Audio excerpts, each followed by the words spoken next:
Oi, hoje é 27 de agosto de 2021 e eu vou fazer esse vídeo para explicar um exercício que é a preparação para o Minitest 2. O Minitest 2 vai ser basicamente esse exercício agora e a gente vai passar o resto da aula treinando como fazer ele. Então, lembrem que a gente está estudando uma função que em números complexos é a função que leva cada complexo z em z ao quadrado. E a gente está vendo detalhes de como é que ela pode ser calculada. E eu pedi para vocês calcularem as imagens desses 9 pontos daqui. Espera aí. Então aqui está nosso plano complexo, todo torto, como sempre, porque eu estou fazendo tudo à mão. E eu pedi para vocês calcularem esses pontos daqui. 0, 1, 2, 0 e 2i. Então a gente tem esses 9 pontos daqui e vocês descobriram que a imagem deles para essa função dava isso aqui.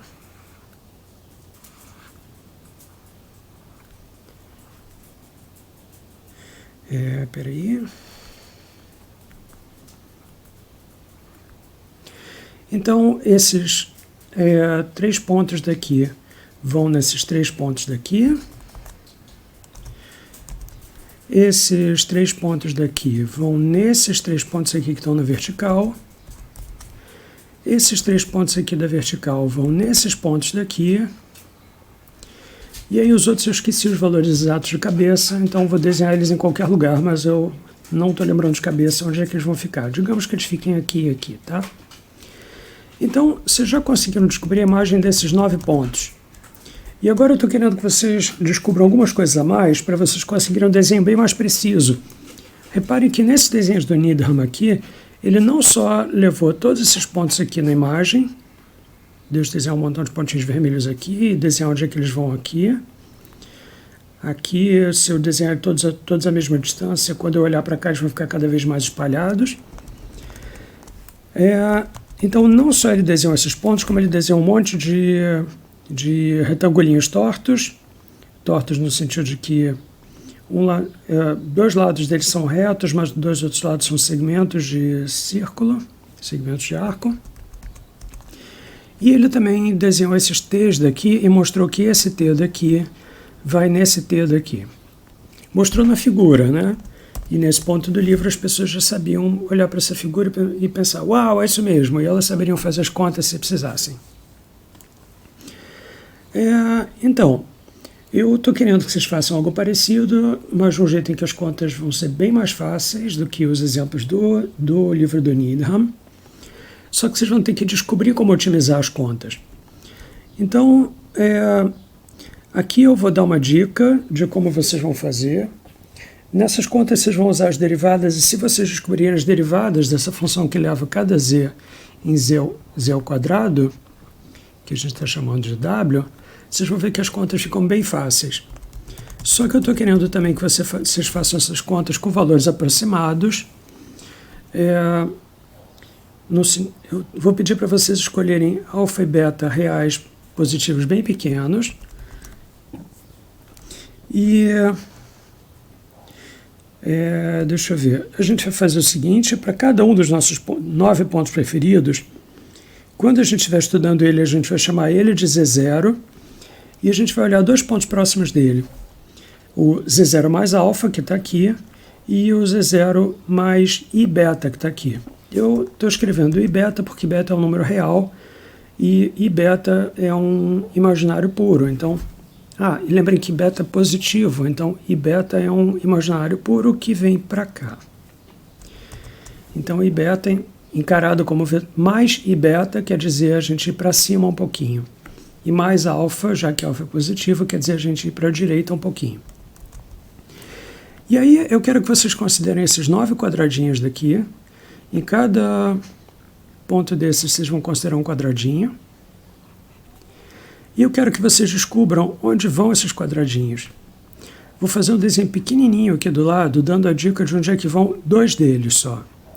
Então, eu só vou mostrar onde vão esse quadradinho daqui e esse, e o resto eu vou deixar por conta de vocês. Então, lá vai a dica. Lembrem que desses 3 pontos daqui, o primeiro vai no 0, o segundo vai no 1 e o outro vai no 4. E o lance é que esse quadradinho daqui vai num quadradinho que tem exatamente o mesmo tamanho do original. Talvez seja um pouquinho torto, mas esse torto vai ser desprezível, então vocês podem desenhar ele com um quadradinho mesmo. E esse quadradinho daqui vai num quadradinho que vai ser... Caramba, agora eu não me lembro se é 2 vezes o tamanho do original ou 4 vezes o tamanho do original. Mas alguma coisa maior aqui, vocês vão conferir nas contas, tá? Os outros eu não quero contar, eu quero que vocês descubram por vocês mesmos. E aí a dica para as contas é a seguinte. Eu fiz esses slides aqui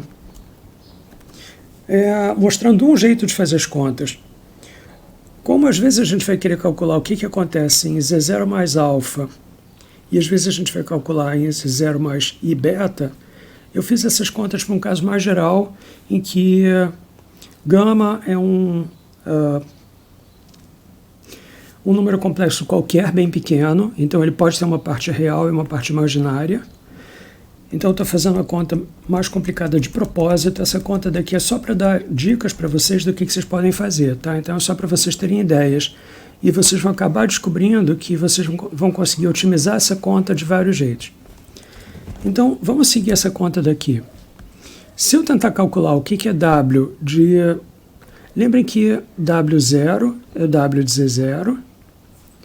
Na notação de físicos, o W faz tanto papel de variável quanto papel de função, e aqui ele está fazendo papel de função.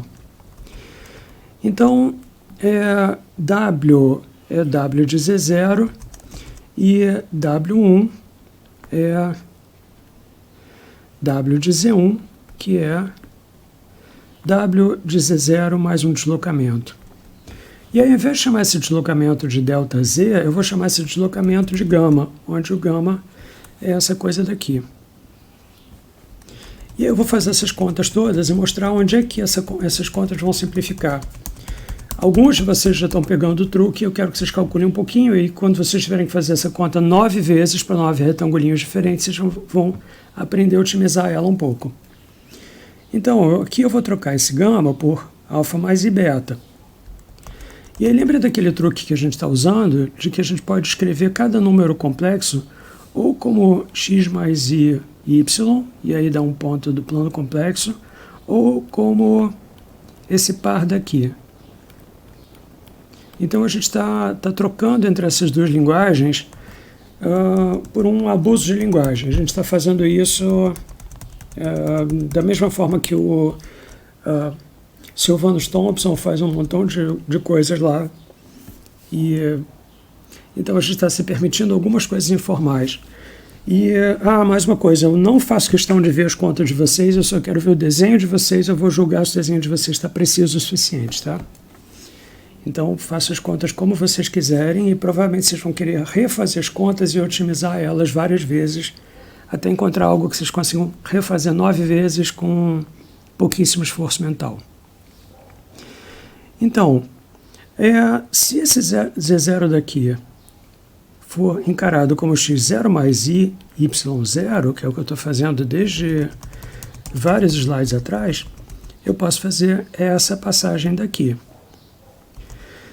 E aí eu vou jogar toda a parte real para cá e toda a parte imaginária para cá. E aí depois eu vou fazer aquele truque de novo, em que ao invés de pensar que eu estou tratando de um número complexo aqui, eu vou pensar que eu estou tratando de um ponto de R2, onde isso aqui é a componente horizontal dele, isso é a componente vertical dele. E aqui é uma besteira, eu copiei essa linha, não deveria ter copiado, então essas duas linhas são exatamente iguais. E aí lembrem que W de um determinado ponto Z0 é um ponto de C ou um ponto de R2. E lembrem que W é sempre AB, então isso aqui é A aplicado em Z0 e B aplicado em Z0. Lembrem do truque que a gente está usando, de que A pode tanto ser uma variável quanto uma função, então nesse caso o A faz papel de função, né, e o B faz papel de função aqui.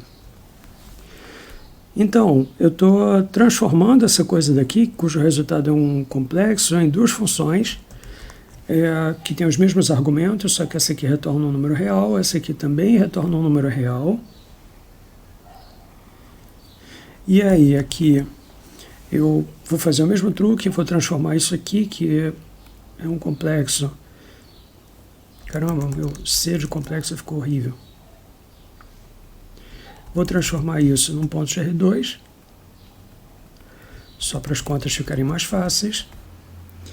E aí eu vou usar aquele truque de sempre da aproximação linear, que é como alfa é muito pequeno e beta é muito pequeno, eu posso aproximar esse A de x0 mais alfa e y0 mais beta por isso aqui. Isso aqui vai dar A, na verdade esse Azinho é uma abreviação para A de x0, y0, mas se eu não abreviasse ia ficar tudo gigantesco. Mais AX, que é a derivada parcial de A na primeira variável, vezes esse alfa daqui, mais AY, que é a derivada parcial desse A daqui na segunda variável, vezes esse beta daqui, etc, etc. Eu faço a mesma coisa no B também. E aí depois eu separo isso em AB. Lembrem que AB, nesse caso, é a mesma coisa que A0, B0, que é a mesma coisa que W0, mais todas essas coisas daqui, ó.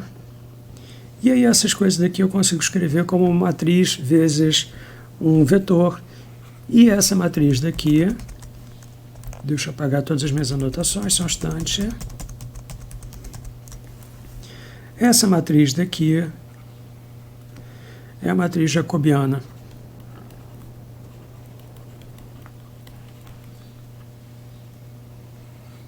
Então é isso que a gente está discutindo desde a aula passada ou desde 2 aulas atrás. E depois que eu fiz essas contas todas, eu consigo fazer uma outra conta.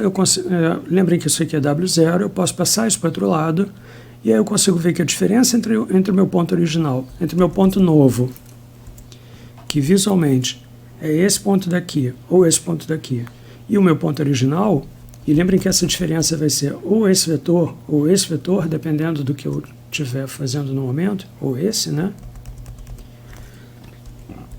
Então, essa diferença, que vai dar esse vetorzinho, o deslocamento entre o ponto original e o ponto novo, pode ser calculada desse jeito daqui, onde isso aqui é a matriz jacobiana. E para cada um dos 9 pontos vocês conseguem calcular ela, e ela vai dar uma matriz com valores super simples, e aí vocês vão conseguir fazer todas as contas bastante fácil e desenhar tudo de um jeito bastante fácil. E quando vocês forem desenhar tudo, vocês vão conseguir ver, provavelmente vocês vão conseguir ver se vocês fizeram as contas erradas. Deixa eu dar um exemplo muito bobo aqui. Imagina que a gente queira só desenhar os 9 retangulinhos e alguém não entendeu direito as instruções, está seguindo elas passo a passo a partir de algo escrito ou mal decorado, ou sei lá o que, e a pessoa desenhou eles desse jeito, e esse retangulinho ficou assim. Então, se ela fizer isso, qualquer pessoa consegue olhar para esse desenho e ver que esse retangulinho daqui está bem fora do padrão. A ideia é que, se vocês fizerem as contas certas, vocês vão conseguir descobrir qual é o padrão que os retangulinhos novos estão obedecendo. E com esses quadradinhos novos, vocês vão conseguir algo bem parecido com o que essas figuras do Needham estão dizendo. Repara que essas figurinhas do Needham estão dizendo, por exemplo, que... Deixa eu dar um zoom aqui. Elas estão dizendo, por exemplo, que isso aqui, que é quase um quadradinho, vai nessa coisa daqui, que também é quase um quadradinho. A gente vai fazer algo mais aproximado, tá? A gente vai pensar que a gente está levando quadradinhos em coisas que a gente vai aproximar por quadradinhos, então não tem problema se esse segundo quadradinho virar uma coisa assim, tá? Não precisamos de desenhos precisos demais por enquanto, vocês estão só aprendendo a fazer as contas e aprendendo a fazer as aproximações. Então, é isso, essas são as dicas, e a gente vai passar o resto da aula discutindo até todas as pessoas que estão no Telegram conseguirem fazer isso direito.